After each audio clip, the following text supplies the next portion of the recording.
Continuamos entonces con las clases de fotogrametría orientada a la carrera de agrimensura y de perito topocartógrafo. En este caso, la segunda parte de la unidad 4, restitución analógica y analítica.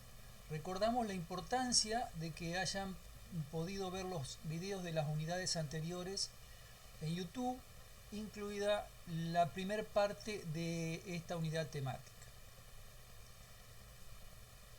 La orientación fotogramétrica analítica es la continuidad de esta unidad y repasamos algunos conceptos fundamentales referido a la aerofotogrametría como una técnica que se propone construir a partir de fotogramas homólogos un modelo óptico estereoscópico y ortogonal de una porción del terreno contenida en el área útil del estereograma. Recuerden que se trataba que debíamos pasar de una proyección central de cada fotograma a una cartografía en proyección ortogonal. En definitiva, conceptualmente, ¿qué estamos diciendo? Vamos a repetir un poco el esquema general. Nosotros tenemos un terreno en 3 dimensiones, ¿no es cierto? Por lógica tenemos el terreno natural y nos vamos a subir a un avión con la cámara y vamos a obtener 2 tomas fotográficas. Vamos a obtener una imagen de un momento en un punto en el espacio, vamos a desplazarnos a la línea de vuelo y obtenemos la segunda fotografía con aquella superposición del 60%. Lo que nos indica 2 puntos de vista. Ahora bien, yo tengo capturado en la fotografía, en 2 dimensiones, ese paisaje de 2 puntos de vista distintos.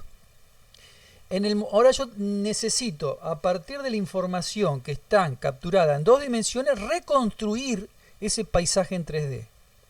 ¿Cómo lo hago? En el momento que yo tengo que volver a colocar las 2 fotografías, las dos imágenes, en la misma posición en que fueron sacadas. O sea, en el momento de la toma 1, el avión estuvo a una determinada altura de vuelo, en una determinada posición, X y Z en el espacio, pero a su vez tuvo alguna de las 3 inclinaciones, balanceo, cabeceo y giro. Entonces, ¿cuáles fueron los elementos de omega, phi, kappa que tuvo en el momento de la toma 1? ¿Y cuáles fueron los valores de omega, phi, kappa de la toma 2? Cuando yo reconstruya esas posiciones, yo sé que los haz de rayos se van a intersectar en los puntos. ¿Se acuerdan aquellos 5 puntos de von Gruber? Y en ese momento tendré reconstruido estereoscópicamente el modelo virtual. Y luego, con ayuda de puntos de campo, lo escalo y lo nivelo a ese modelo virtual para obtener un modelo en sus verdaderas dimensiones. Entonces, este es el esquema que vamos a repasar ahora con la parte más analíticas.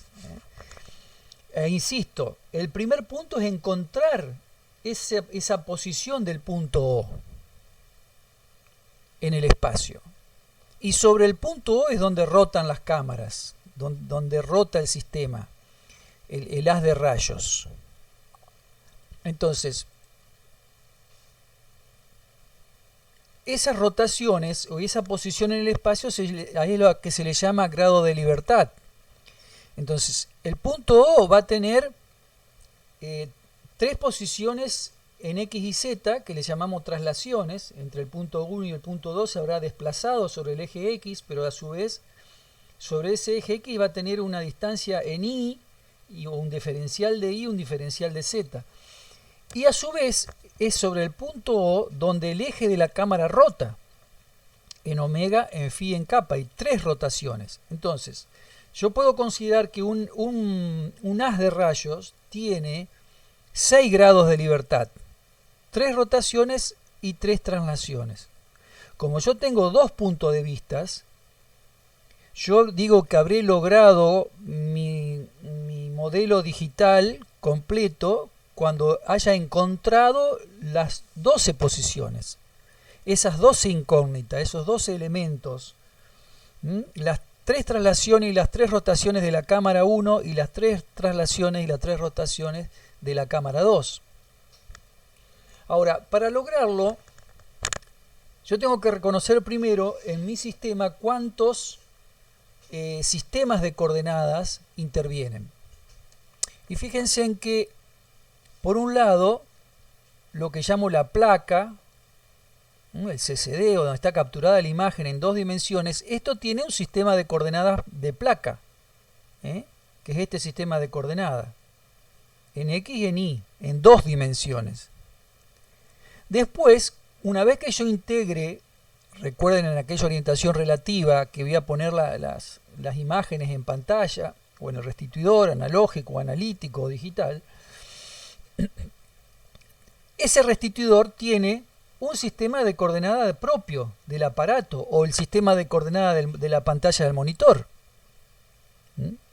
Le llamamos sistema de coordenada del restituidor. Cuando un restituidor mide, ustedes miden con el mouse, por ejemplo, lo primero que hace el equipo es reconocer la coordenada del mouse en el monitor. Entonces hay un sistema de coordenadas del equipo que lo va a relacionar con la coordenada de la placa, pero que cuando yo le dé puntos de control de campo me va a aparecer relacionado al sistema de coordenadas del terreno o absoluto. Este sistema de coordenada absoluto ya me estoy refiriendo entonces, por ejemplo, al sistema internacional TRF y en su proyección Gauss-Kruger para la Argentina, en coordenadas planas. Entonces, estos son los 3 sistemas de coordenadas que tiene nuestro sistema fotogramétrico y al cual vamos a usar. Empezamos entonces con la reconstrucción del haz de rayos. En estos momentos ustedes van a ver que vamos a repetir mucha terminología de la primer parte de esta unidad. Y porque conceptualmente lo mismo, simplemente que ahora tenemos una mirada más analítica de cómo se conforman estas fórmulas matemáticas para el desarrollo, pero no es nuevo respecto a lo que vimos en la primera parte. Son los mismos conceptos que vimos en la orientación interna y externa en la parte analógica. En definitiva, se trata de encontrar la posición del punto O, que va a estar a una distancia principal o focal, dato que está en el certificado de calibración de la cámara, y que parte del centro, en este caso como punto principal M, que se obtiene a través de la intersección de las marcas fiduciales, de las diagonales de las marcas fiduciales. Nada más que en este momento a esta posición la vamos a calcular analíticamente, porque recuerden que tenemos en el sistema de coordenadas de la placa tenemos la coordenada de las marcas fiduciales. A partir de la coordenada de las marcas fiduciales vamos a encontrar las coordenadas del punto principal. A eso, en forma normal, le sumamos, le agregamos la focal de la cámara, vamos a encontrar la posición del punto O, por donde pasan entonces los rayos, el haz de rayo. Entonces analíticamente reconstruimos el haz de rayo de la foto 1, lo mismo haríamos después para la foto 2. El sistema de referencia, que ya lo vimos, el eje X va a corresponder siempre a la línea de vuelo, el eje Y a lo que llamamos el eje que pasa por el ala del avión de alguna forma, y el Z por supuesto que es la vertical del lugar. Entonces, una posición de un punto principal en una fotografía en la placa va a estar relacionada a las coordenadas XC o IC del restituidor o del monitor y las coordenadas del punto respecto al sistema de referencia de la placa. Y a su vez esa placa, porque el avión tuvo en el momento de la toma uno de los grados de libertad, que es el giro, escapa, la deriva residual, entonces a las distancias de los ejes de referencia se va a agregar una rotación de ese punto. A esto, para obtener esto, matemáticamente vamos a necesitar más de un punto, más de 2 puntos, más de 3 puntos. Eso depende del tipo de transformación que vamos a utilizar. Entonces, sabemos que existe la transformación conforme, que se llama cuando hay 3 parámetros, una transformación conforme con variación de escala cuando hay 4 parámetros, y finalmente la que vamos a utilizar nosotros, que es la transformación afín, la que necesita 6 parámetros. Esta deformación corrige la escala también del modelo, pero a su vez corrige la ortogonalidad de los dos ejes. Entonces, yo digo que para cada marca fiducial tengo 2 coordenadas, en X y en Y. Recuerden que ahí estamos en un sistema plano, ¿no? Tengo 2 coordenadas. Si yo tendría 3 marcas fiduciales, tendría las 6 fórmulas o los 6 parámetros de una transformación afín. Por suerte yo tengo como mínimo 4 marcas fiduciales, incluso 8 marcas fiduciales. Con 4 marcas fiduciales por 2 coordenadas tengo 8 parámetros. Entonces tengo la redundancia necesaria para que me aparezcan los errores residuales, los errores medios cuadráticos, que me permiten a mí conocer la calidad de la medición. Entonces siempre voy a tener redundancia de los datos. Entonces voy a trabajar con lo que llamamos transformación afín, pero con redundancia de datos. Decíamos que conocíamos las coordenadas de los puntos principales de la placa según la placa, por el certificado de calibración, y cuando leíamos las coordenadas de ese punto del restituidor, ya sea ubicada la foto 1 o la foto 2. Las transformaciones que se utilizan para esto en una placa es encontrar el valor de la coordenada del punto respecto del restituidor, sabiendo la coordenada que yo estoy midiendo el punto, por llamarlo de alguna forma. Acá lo explicamos como que x0 es xc menos xl, sería esta distancia menos distancia, más la rotación que corresponde, kappa. Esto matemáticamente se expresa de esta manera, como que x1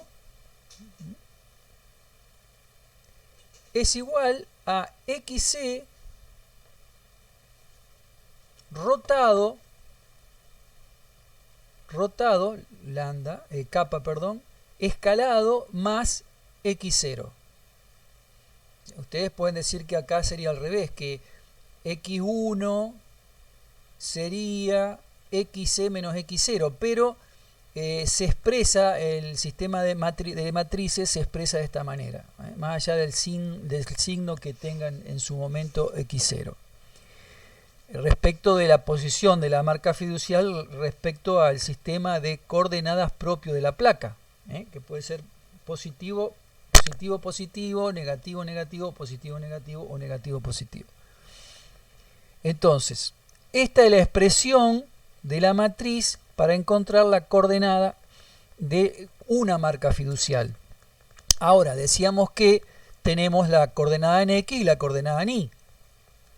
La matriz de rotación la vamos a expresar como coseno de kappa menos seno de kappa, coseno de kappa. Esta resolución de esta matriz con el coeficiente lambda que hace a la escala del modelo, puedo decir que lambda por coseno de kappa es A, lambda por menos seno de kappa es B, y lambda por seno de kappa es menos B, por lógica, ¿no?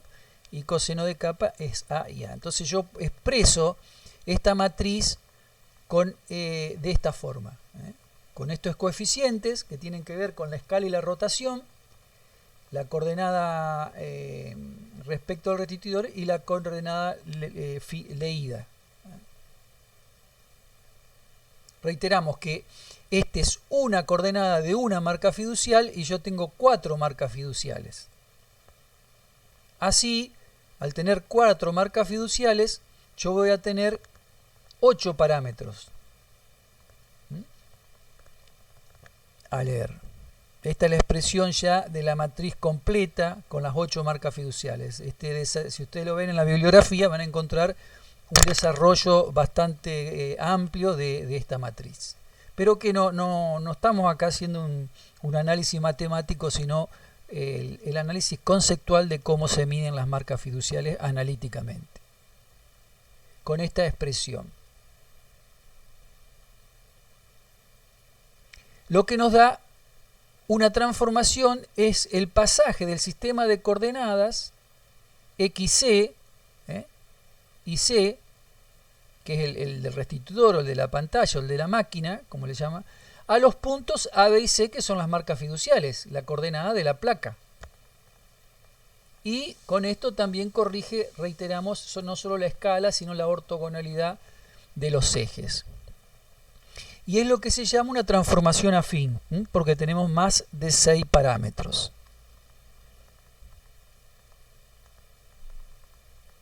La redundancia, entonces, para una foto de 4 marcas fiduciales será de 2 informaciones extras. Si trabajaríamos con las 8 marcas fiduciales, tendríamos 16 menos 6, tendríamos 10 datos o información extra para poder trabajar con el método de mínimos cuadrados y leer luego el residuo, que es a partir de donde uno ve la calidad de la información. Así habremos reconstruido la posición, hemos leído las coordenadas de las marcas fiduciales, recuerden que eso nos da la coordenada del punto principal, y con el agregado del valor de la focal de la cámara obtenemos la posición del punto O en el espacio. Ahora hemos reconstruido los dos rayos, la foto 1 y la foto 2, y estamos en condiciones de pasar a resolver este problema de la posición relativa entre una cámara y la otra.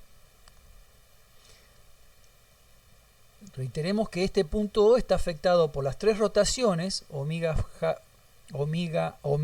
phi y kappa, y por las 3 traslaciones x0 y 0, z0. El procedimiento fotogramétrico al que nos vamos a referir ahora es el que se llama orientación exterior, y que si nosotros encontramos la posición de los 6 parámetros, o sea, los 2 omega, los 2 phi, los 2 kappa, y los de rotación, y los 6 parámetros de traslación, el x1 y el x2, el y1 y el y2, y el z1 y el z2, si habremos encontrado todos estos parámetros, hemos terminado el trabajo, digamos. Recuerden que esta orientación exterior nos permitía reconstruir el modelo en sus verdaderas dimensiones, cuando encontrábamos los 12 parámetros. Pero también decíamos que lo íbamos a hacer en 2 etapas. Íbamos a dividir el procedimiento en una orientación relativa, donde eliminábamos o encontrábamos 5 de los parámetros, y una orientación absoluta, donde encontrábamos el resto, o sea, los 7 parámetros restantes. Entonces analicemos primero esta orientación relativa con el conocimiento de los primeros 5 parámetros, y recordamos acá lo que decía von Gruber, que si 5 pares de rayos se interceptaban, todo el resto de los rayos se interceptan. Entonces lo que era la definición de la orientación relativa.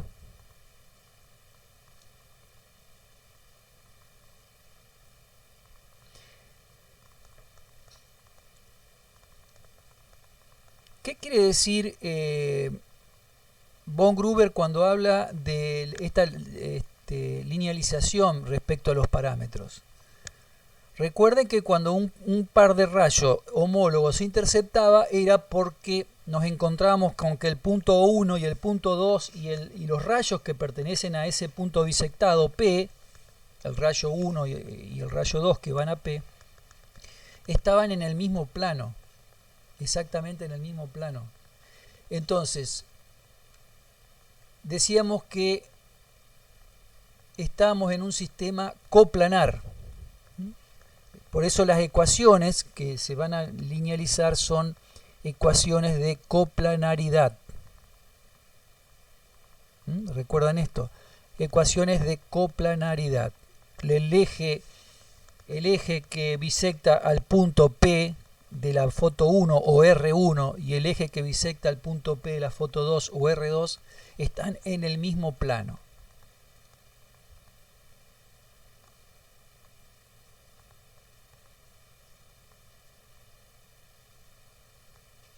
Bien.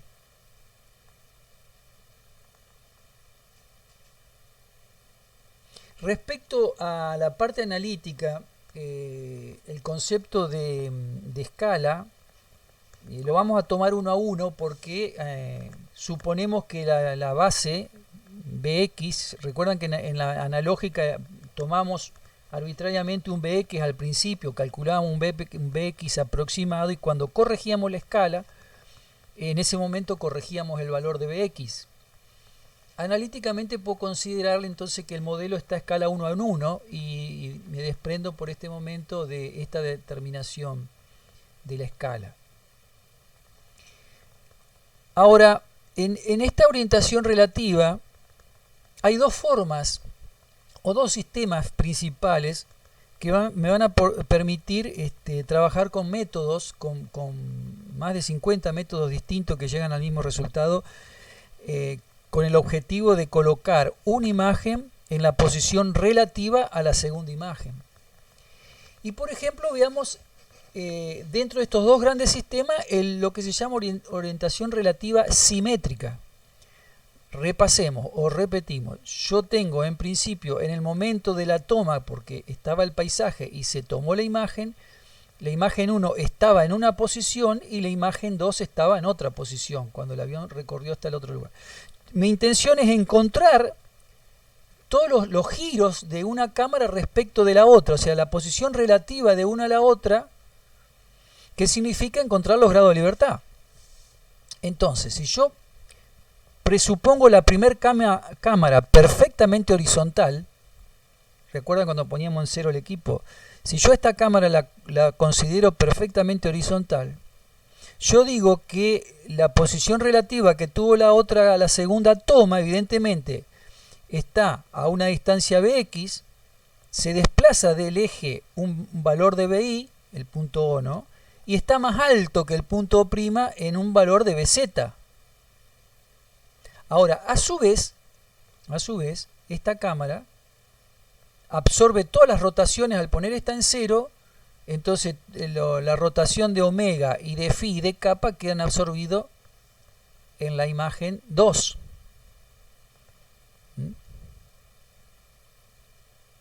Esto es lo que se llama la orientación relativa asimétrica. Ahora bien, si yo quiero desprenderme de estos valores, bueno, y me adelanto, pero esta orientación relativa asimétrica, yo tengo que conocer, como puse esta cámara en cero, yo tengo que conocer o encontrar el valor de BI, del BI2, el valor de BZ2, omega phi kappa 2. Entonces tengo un parámetro, dos parámetros y dos parámetros de traslación de la cámara 2 y los 3 parámetros de rotación de la cámara 2. Ahí habría obtenido los 5 parámetros de la orientación relativa. Vamos a la orientación relativa simétrica. ¿Yo qué hago? Si yo elimino BZ, quiere decir que al eje B lo bajo este ángulo para eliminar BZ. Entonces al mover esto, como esto está relativo, al mover BZ, esta cámara evidentemente me tomó un ángulo. Me tomó un ángulo omega. Una vez que estoy acá, traigo este eje y lo traigo acá en BI, le elimino el BI. Entonces esta cámara evidentemente me rotó un kappa. Pero a su vez quiero sacar una de las rotaciones de omega y me toma un omega la cámara 2. Entonces la condición me queda así, donde yo no tengo más rotaciones. Perdón, no tengo más traslaciones. Al no tener traslaciones, la cámara 1 me adquirió algunas rotaciones que antes no tenía, porque acá estaba en 0. Entonces tengo el sistema simétrico donde la orientación relativa depende nada más que de las rotaciones. Me adquirió un capa 1, una rotación en capa, producto de haber movido BI, el capa 2 que lo tenía, un phi 1, el phi 2 y un omega que puedo tomar el omega 1 y el omega 2. Recuerden que tomábamos omega 2 de la cámara 2. Las 5 rotaciones para resolver la orientación relativa. Entonces, en una orientación relativa asimétrica,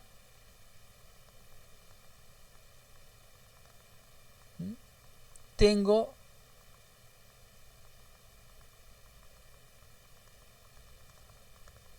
dos parámetros de traslación, BI y BZ, y 3 de rotación, omega, phi, kappa, todos de la cámara 2, porque la cámara 1 está puesta en 0. Orientación relativa asimétrica. La orientación relativa simétrica me quedó con una rotación en phi y en kappa de la cámara 1 y se mantienen con otros valores, por supuesto, las 3 rotaciones de la cámara 2. Fíjense en que tengo 5 parámetros de rotación, ninguna traslación. Es la característica de la orientación relativa simétrica. Y aquí me adelanto, cuando nosotros vimos en la unidad, la primera parte de esta unidad, el método von Gruber que utilizamos, que es el mismo que vamos a utilizar ahora, veíamos que utilizamos capa 1, recuerden, capa 2, phi 1, phi 2 y omega 2. Entonces, la pregunta es, ¿qué método de orientación relativa se utilizó en la primera parte de la unidad, en la orientación relativa analógica? La respuesta es un método de orientación relativa simétrica. Así como mostramos estos dos, evidentemente puede haber de este tipo de combinaciones, muchas combinaciones respecto si voy a desplazarme con BI y BZ en la cámara 1. Puede ocurrir esto en la forma inversa, que todos estos movimientos estén en la cámara 1 y estar en 0 la cámara 2. Entonces esto me está diciendo que tengo un montón de formas de combinar los movimientos de rotación y traslación. En definitiva, hay 56 maneras de hacer la orientación relativa. 56 maneras de hacer la orientación relativa con el concepto de que la intercepción de los rayos estén en el mismo plano, con un sistema coplanar. Los vectores, estos 3 vectores que hablan, ¿cuáles son? El vector formado por la base X, el Bx, o la aerobase o la fotobase, el vector que forma el rayo que va de la foto 1 al punto bisectado P, y el vector que va de la foto 2, pasa por O2 al punto bisectado P. Esos 3 rayos tienen que estar en un sistema coplanar. Esto hace que se diga que el volumen del tetraedro que forma esa base óptica, ese volumen es igual a 0. Ese sería el concepto. Entonces, significa que los vectores B, R1 y R2, la base, o la fotobase o el Bx, el rayo 1 y el rayo 2 que sale del punto O1 al punto P y el del punto 2 al punto P, estén en el mismo plano. O que el volumen del tetraedro sea igual a 0. O que la paralaje ni sean igual a 0, porque recuerden que el concepto era que esto se lograba eliminando las paralajes ni. Para que el sistema sea coplanar, debo eliminar las paralajes en I. Por eso se llama también a esto paralaje I igual a 0, conceptualmente. Acá se ve tomando un ejemplo donde todavía no he conseguido eliminar todas las paralajes, fíjense en que al no tener terminadas las rotaciones, este eje en un plano no se interceptan, todavía no se interceptan. ¿Por qué? Porque hay una componente en Y. Hay una componente px que me queda, que la voy a solucionar con el valor de z, modificando, trasladando z. Fíjense que yo este plano lo voy trasladando acá abajo hasta que elimino el paralaje en x residual. Pero hasta que no encuentre el grado de rotación que corresponda, no voy a poder eliminar el paralaje en Y.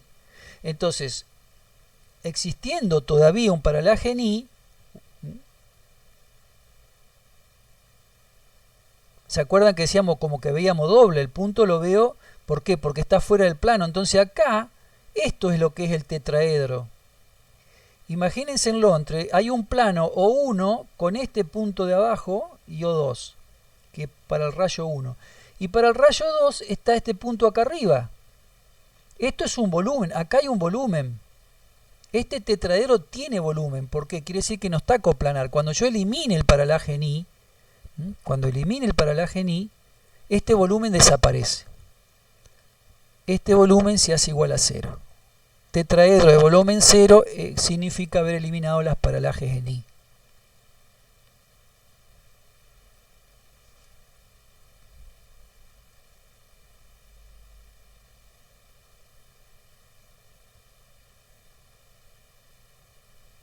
Y aplico entonces conceptualmente esta forma de expresar paralajes en Y en 0, volumen del tetraedro 0, o los tres rayos en el mismo plano. Sistema coplanar. Bien. Con esto habré terminado. Encontré entonces los 5 grados de libertad, ya sea con el método simétrico o asimétrico. Y voy a ver ahora, al haber logrado la intersección de este punto, en 3 dimensiones. Mi modelo virtual en 3 dimensiones, pero recuerden, similar a lo que vimos en la orientación absoluta, analógica, que ese modelo aún está en el aire, falta escalarlo y nivelarlo, todo su conjunto está en el aire, entonces es necesario encontrar los 7 parámetros que faltan. Yo lo que hice hasta ahora, repasando, primero reconstruí el haz de rayos, desde el punto O, conociendo el punto principal y la focal de la cámara, reconstruí el haz de rayos. Luego puse una foto relativa a la otra, con los 5 grados de libertad, y encontré la intersección de los 5 rayos, como dice von Grümen. Ahora, todo esto, como lo simplifica este esquema, todo esto está rotado en el espacio, con valores phi y omega y kappa, y a su vez está fuera de escala todavía. Por llamarlo de alguna forma, está más chico. Entonces, ¿qué tengo que hacer ahora? Yo tengo que a esto encontrar a partir de 7 grados, los 7 grados de libertad que falta, o sea, estas 3 grandes rotaciones, y esto trasladarlo en el espacio, a las coordenadas generales del terreno, es decir, llevarlo a proyección cartográfica Gauss-Kruger, por ejemplo. Serían las 3 traslaciones. Y el factor de escala, acá sí se escala el modelo, cuando le ponga los puntos de control conocidos en el terreno. Entonces, cuando yo logre eso, ¿qué va a pasar con esto? Se nivela. Y ahí habré encontrado los valores de nivelación en los 2 ejes. Y finalmente, la escala del modelo llevado al terreno a coordenadas planas, Gauss-Kruger, y ahora sí digo que este paisaje está en su verdadera magnitud. Esto es lo que va a ser la orientación absoluta. ¿Y cómo lo hace? Con un concepto similar, matemáticamente similar al anterior. O sea, la escala, el valor de la coordenada en el terreno va a ser igual a la coordenada leída en el sistema, en el modelo, rotado y escalado. Es la misma expresión. Recuerden que la rotación, esta matriz de rotación es en el omega phi kappa, nada más que es en el omega phi kappa general, es el omega y el phi y el kappa de todo el modelo, de todo el conjunto. Y escalado. Esta es la expresión de la matriz de la orientación absoluta. Estos valores de E, N y O son los parámetros de traslación, por supuesto el lambda, que es la escala, la matriz de rotación, que está conformada entonces por omega alrededor de ese eje E general, el phi alrededor del eje N y el kappa alrededor del eje H. Estos nuevos nombres es porque estamos hablando del terreno, pero es la misma conformación matricial que vimos antes. Si usted analiza esto en el restituidor, en la cámara, digamos, el orden de esas rotaciones que se utiliza, aunque por ahí uno no lo vea porque es transparente una vez que tiene los algoritmos los matemáticos, es un software el que lo hace, pero conceptualmente, digamos que primero genera la rotación en capa. Esta rotación en capa, donde estos dos ejes rotan todos juntos, o sea que no hay desplazamiento relativo entre los ejes X y Z. La segunda es la rotación alrededor de Y. Una vez que encontraron capa, se rota alrededor de Y. Entonces no se rompe el ángulo entre capa y Y. Entre el eje Z y el eje X no se rompe el ángulo. Y finalmente, la tercera rotación, encontrado ese valor de rotación en Y o el valor de phi, buscamos el valor de omega, haciendo rotación sobre el eje X, a lo que se llama rotación primaria. Recuerden que cuando vimos el método, coincide esto, cuando vimos el método von Gruber, ¿qué hicimos? Primero eliminamos capa, recuerdan capa 1 y capa 2, después fuimos a phi 1 y phi 2 y finalmente terminamos en omega. En el sistema general de la orientación absoluta, la matriz hace lo mismo, analiza el valor de capa primeramente de todo el sistema, el phi de todo el sistema y finalmente el omega de todo el sistema. O sea, este es el orden de análisis de las rotaciones, tanto en la orientación relativa como en la absoluta, a efectos de la matriz. Esos valores para resolver, ¿de dónde saco los datos? ¿De dónde saco los datos para resolver esta orientación absoluta? Porque hasta ahora planteé conceptualmente cómo es, pero no de dónde saqué el valor. Evidentemente me voy a ayudar con los puntos de apoyo fotogramétrico, o sea que yo voy a medir en el campo una cantidad de puntos con GPS, por supuesto estos puntos tendrán su monografía, etcétera, etcétera. Y recuerden que la precisión de la orientación absoluta depende de la precisión con que midamos los puntos en el terreno, de los puntos de apoyo fotogramétrico. Cada punto, habíamos dicho también que para nivelar un modelo eran suficientes 3 puntos, recuerdan, 3 puntos con el valor de x, y conocido. Entonces yo tengo 3x, x1, x2, x3, 3y, y1, y2, y 3. Y luego tenía, 3 puntos conocidos, donde 2 puntos utilizamos el valor de x, x1 y x2, Z1 y Z2, eran 4 parámetros, y los 3 valores de Z, Z1, Z2 y Z3, con lo cual encontramos los 7 parámetros desconocidos. Ahora sabemos que en realidad voy a tener por lo menos la necesidad de tener 6 puntos de coordenadas conocidas. 6 puntos de coordenadas conocidas significan que voy a tener 3 datos por cada punto. X y Z del punto 1, X y Z del punto 2, y así tendré 3 por 6, 18 datos. 18 datos conocidos del campo en ese modelo, o de coordenadas conocidas, todavía no digamos conocido en el campo, porque esto puede venir de coordenadas de la aerotriangulación, de puntos aerotriangulados. Entonces digo que tengo 6 conjuntos de datos o de puntos con coordenadas conocidas. Son 6 por 3 coordenadas, 18 datos. Con lo cual habré generado una cantidad de residuos en la orientación que con el mismo concepto anterior me permite conocer los errores residuales, el error medio cuadrático, que a través de esos errores residuales me va a dar la calidad de la medición. Y ahí habré terminado la orientación absoluta. A efectos del trabajo es simplemente colocar en las bases de datos los valores de las coordenadas de los puntos, ya sea de campo o de aerotriangulación, y luego decirle al sistema esas coordenadas a qué punto pertenecen, ¿no? Estas coordenadas del renglón 1 pertenecen a este punto 1. Eso, cuando uno le dice eso, se lo está diciendo apoyando el mouse sobre el punto en la pantalla, ¿no? Entonces, de esta manera terminamos la orientación absoluta y todo el proceso fotogramétrico analítico. Ahora bien, esto se apoya con equipos analíticos. Con equipos analíticos. A diferencia de los restituidores analógicos, estos restituidores analíticos tienen unas ciertas características. Ya lo ven que son más livianos, son de escritorio.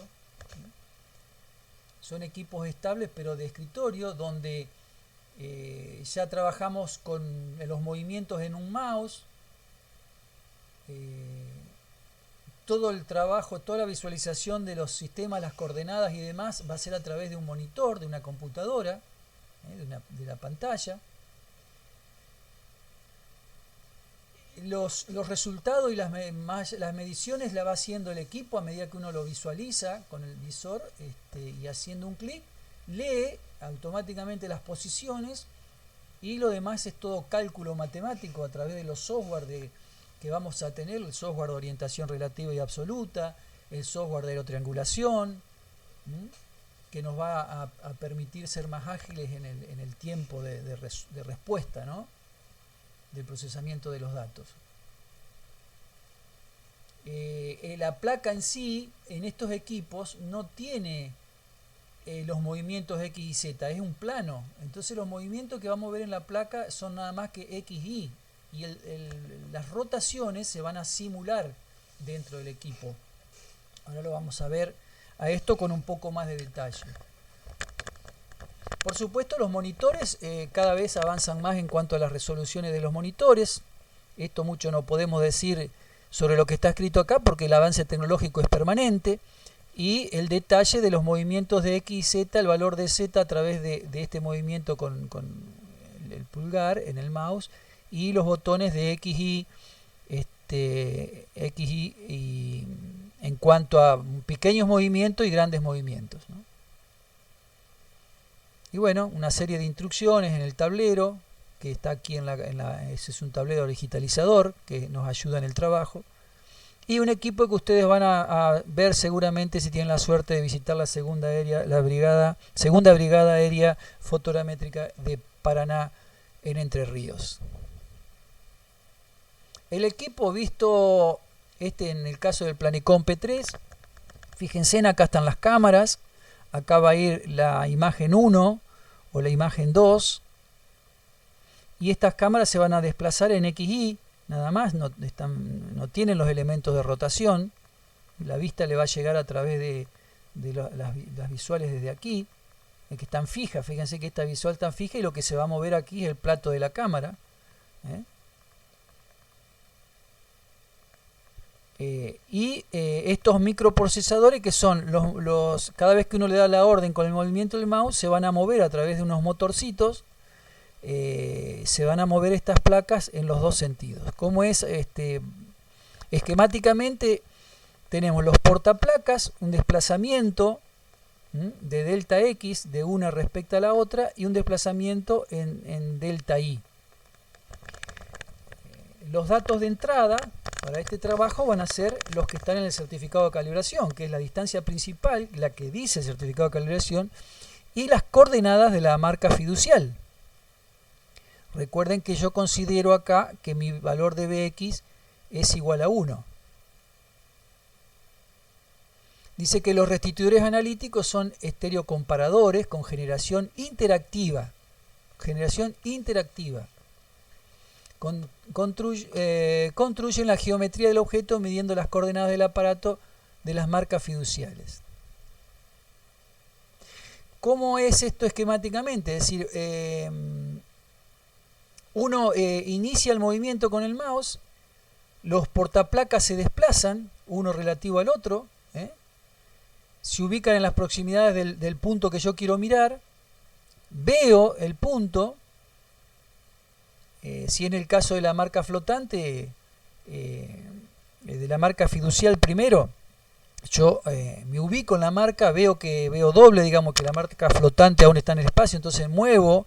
Recuerden que yo voy a mover generalmente el Z hasta que vean entonces yo cuando hago un movimiento del mouse, esa información va automáticamente al servomotor. El servomotor le indica a la placa cuánto tiene que moverse y la placa se mueve y luego yo lo veo que se movió. Esto es el ida y vuelta entre lo que hace el operador y las órdenes que van al motor y del motor a la placa.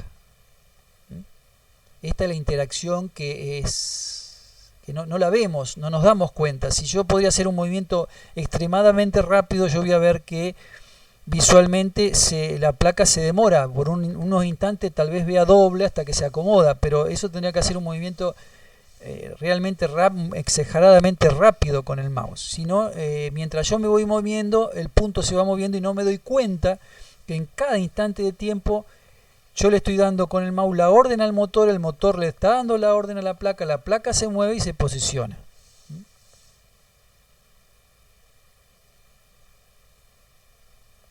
¿Cómo es entonces el proceso? Es el mismo para este método de von Gruber que dije que de las 5 rotaciones, yo me posiciono en el punto 1 donde sé que voy a trabajar con capa 2, me llevo yo con el mouse la placa, la marca flotante hasta el punto 1 y ahí me voy a ayudar con los movimientos de Z para que se junten y con el capa 2, recuerdan, eliminó la paralaje en I de ese punto. En este momento el restituidor ya reconoce la posición de 1 y sabe que, por llamarlo de alguna manera, sabe que a la derecha está el punto 2. Entonces cuando yo finalmente termino esta observación y eliminé el paralaje en el punto 1 con capa 2, automáticamente le doy un enter en el teclado y el equipo se me va a desplazar solo hacia el entorno del punto 2 y ahí reconoce la línea de vuelo, digamos. Como estoy en 1, yo voy a tocar ahora el Z2, como estoy en 2, voy a tocar el capa 1 para eliminar la paralaje. Y cuando le doy un enter, como ya reconoció la posición, el equipo solo se va a desplazar al punto 3. No tengo que hacer nada. Solo se va el equipo al punto 3. Corrijo, recuerden, la paralaje en I la elimino con Fi2. Cuando yo estoy acá en los valores de la izquierda que responden a la capa 1, los movimientos que lo corrigen son todos los 2. Lo de la cámara 2, recuerden eso, y viceversa. Dándole el enter, el equipo se va solo al punto 4, por supuesto, hago la corrección que corresponde con el Fi1, le doy el enter y el equipo se me va a posicionar automáticamente en el punto 5 para que lea aquel valor que me quedó de paralaje y lo corrija con el omega, con el omega 2. Hecho esto, el punto 6 al cual el equipo se va a dirigir también en forma automática y me va a permitir a mí leer si quedó algún paralaje residual, algún valor todavía de paralaje. Recuerdan que buscabas que si era menos de 3 marcas flotantes decía que podía estar terminado. Si no, leo ese valor, le aplica automáticamente la fórmula de sobrecorrección, eso ya está, ahora ya está en el software. Entonces el equipo me va a indicar a mí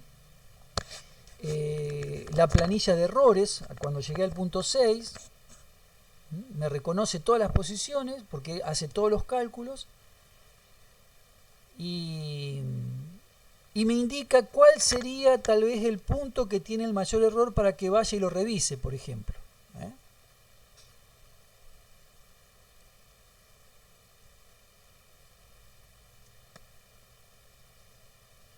Acá reitera cuáles fueron estos movimientos que hizo el equipo, cómo trabaja el equipo, cuál es esta respuesta hacia la computadora que hablamos primero. Y fíjense, cuando le dice el tiempo 1, mide las coordenadas del plato, yo me posicioné en el punto, mide las coordenadas del plato, de los dos portaplacas, le envía a la computadora con los parámetros de la orientación relativa. ya conocidos, predice el valor del paralaje que hay que anular. Uno de los platos, por ejemplo el derecho de la figura, se une a un motor que es capaz de trasladar al plato en dirección Y.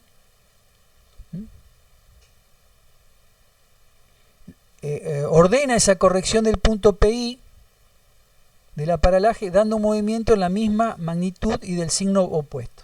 Si estaba li hacia arriba, lo mueve por supuesto hacia abajo para corregirlo. Entonces ese movimiento donde los pone estereoscopía simuló, fíjense, reitero este concepto, las placas se mueven en X y en Y de la placa, del restituidor. Sin embargo, yo lo que hago con esto es haber eliminado una rotación, omega, phi o kappa. Entonces simulan los movimientos de X, simulan matemáticamente lo que fue en el analógico las rotaciones. Fíjense en cómo ahí el motor baja y corrige. Dice que el aparato repite esta frecuencia por lo menos 50 veces por segundo. Por eso nosotros cuando nos movemos no nos damos cuenta, porque en un movimiento nuestro que si bien tendrá algunas décimas de segundo, esta ida y vuelta de información al equipo es de 50 veces por segundo. Y vamos ahora finalmente a la orientación absoluta. La orientación absoluta, recuerdan que era con la introducción de puntos de control de campo. Así que esto es simplemente numérico. Nosotros tenemos ahora una planilla de coordenadas en algún formato que me permita el programa de computación. Podemos llamarlo una planilla de Excel, pero en realidad es una base de datos donde está el nombre del punto y las tres coordenadas, X y Z, medidas en campo o obtenidas de la aerotriangulación. Lo único que tengo que hacer es entonces decirle, acercarme con el mouse al punto fijo 1, tocarlo y decirle, este es el 1. Entonces va a ir a la base de datos y va a reconocer sus coordenadas. Cuando yo le diga al equipo que le reconozca la suficiente cantidad de puntos de control, va a aplicar automáticamente, y le dé el enter, va a aplicar automáticamente el programa con este tipo de algoritmo que habíamos visto de la orientación absoluta, y automáticamente le da a todo el sistema las coordenadas finales del modelo. Y termina la orientación, no lo veo, simplemente cuando yo aplico en el software orientación absoluta le digo, este es el punto 1, este es el 2, este es el 3, este es el 4, lo va a ir a buscar a la base y le doy un enter, va a buscar los datos a la base de datos y corrige, aplica estas rotaciones generales y el escadado, ¿recuerdan? Ni lo veo, simplemente me dice trabajo terminado y a partir de ahí todo lo que yo recorra con la marca flotante sobre el restituidor va a tener las verdaderas medidas de campo, las más aproximadas posibles. Depende de la precisión que haya logrado en los puntos de control, recuerden. Entonces, ¿qué pasó en todo este proceso? ¿Qué estuvimos haciendo? Primero estuvimos haciendo una orientación interna. Estuvimos reconstruyendo el haz de rayo de la foto 1, conociendo la posición del punto principal y la posición del punto O con la ayuda de agregar la focal de la cámara. Reconstruí el haz de rayo 1, reconstruí el haz de rayo 2 y lo puse en forma relativa uno del otro, concepto de Gruber, de manera que cada rayo se intercepte y forma un sistema coplanar. Cuando lo logré en 5 lugares, todo lo que está aquí adentro está en 3 dimensiones. Y finalmente, gracias al apoyo de campo, con puntos conocidos, lo que se llama orientación absoluta, encontré entonces mi modelo en 3 dimensiones listo para restituir, listo para explorar.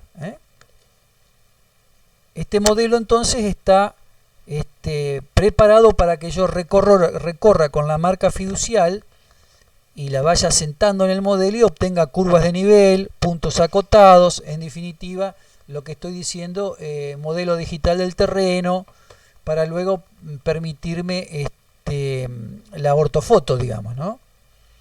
Esto es entonces como se logra la orientación analítica.